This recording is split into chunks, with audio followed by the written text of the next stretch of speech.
What's up, guys? My name is Nick. Welcome back for another video. We're going to be talking about, and I'm going to be setting my 2021 reading goals for the upcoming year. And as I discuss this, I want you guys to share your own reading goals for the upcoming year with me, just to have some fun and have some discussion down in the comments below about what we're trying to accomplish for this year. So I'm going to get this video started with the raw number of videos, or I should say books, that I'm trying to finish for the year. And that is a flat, even 50 books that I'm trying to finish over the course of the year.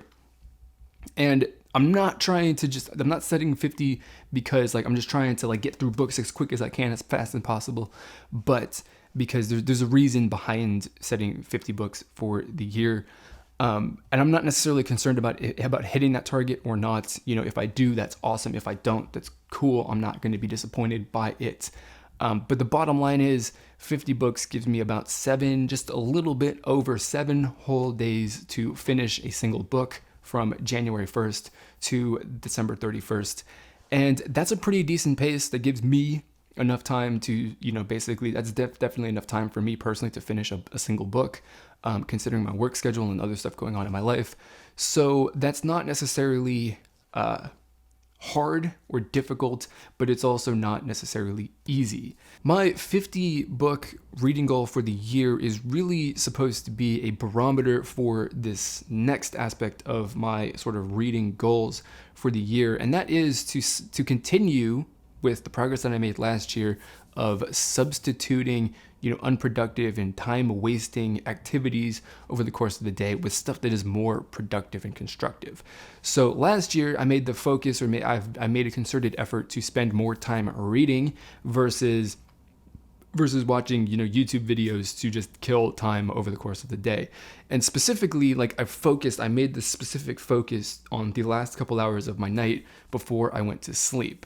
Where previously I just kind of click around on YouTube, watch whatever videos pop up, and 2 hours or so later go by, and then I go to sleep. And I wasn't doing anything that was necessarily constructive or productive. I wasn't working my brain necessarily in any kind of way, and I wasn't really getting any sort of personal, enjoyment out of. It was just mindless sort of entertainment, just to, sort of click the minutes away before it was, 11 o'clock or 11 p.m. or, whatever time I needed to go to sleep for the night. And I made the effort to switch that couple of hours every single night with spending more time reading. Because one, reading works my brain a little bit more. It's a more of an active and engaged activity than watching YouTube videos. And then the second kind of aspect of it is to kind of get my face away from the computer screen a couple hours before I go to sleep, just sort of in preparation to go to sleep. Because the blue light coming out of your computer screen sort of messes with your brain, your melatonin production, which makes it harder to go to sleep if you just go from straight in front of the computer straight to bed. There's stuff out there that suggests that that's actually a thing. And so that was kind of my target. And my goal for the year is to kind of build on that progress and continue to cut down on the amount of, time-filling activities that I do, primarily just kind of clicking around and watching stuff consuming, many hours and minutes of stuff on YouTube, of stuff that I just don't get any kind of fulfillment or enjoyment out of. And so that's where the 50 book goal comes into place, because it's not something that is going to challenge me to reach necessarily, but it is going to hold me accountable and will be a good, barometer or good metric to see how focused I've been on reaching this goal. So at the very least, I do need to spend a couple hours every night reading a book to finish one book every night or every week, every 7 days or so. And if Goodreads starts telling me that, oh, you're slipping behind, you're falling behind with your target, then that tells me that I haven't been doing very well in the past, over past, and I need to get better. And I need to, make a, concerted effort on reading for the last couple hours every night, or, doing more productive stuff like that. So that's where my 50 book goal comes into play.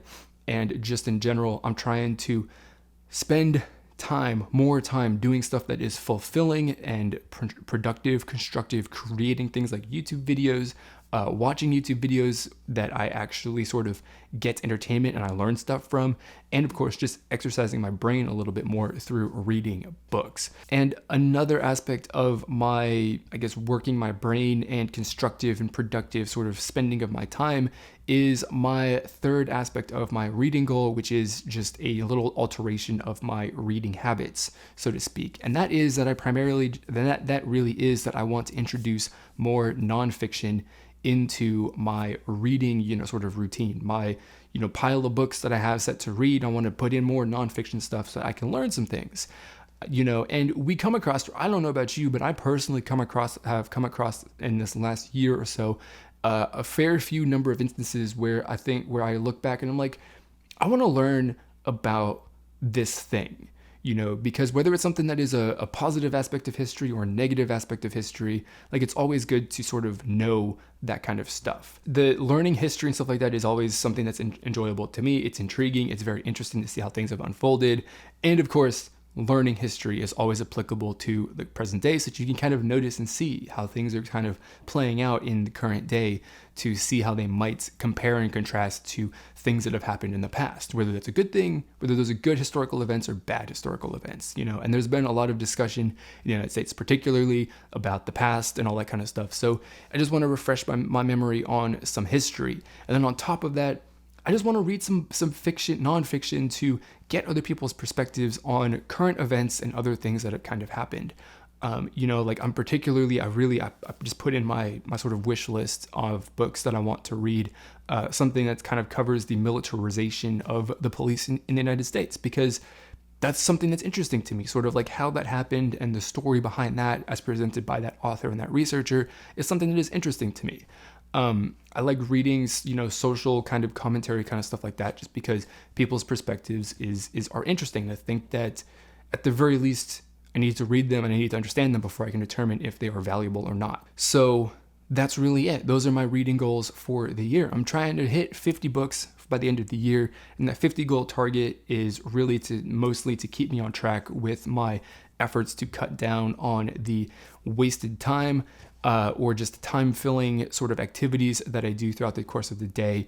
And I want to change my reading habits to include more nonfiction into my reading so that I can, learn more stuff about what's going on in the present day, and so I could also learn a little bit more about history as well. So like I said at the beginning of this video, I want you guys to share your reading targets and your reading goals and just stuff related to reading that you would like to achieve over the course of this upcoming year, because I'm interested to hear what you guys have got to say. So that's going to be it for this video, guys. As always, I want to thank you for watching, and I will see you in another video coming up very, very soon.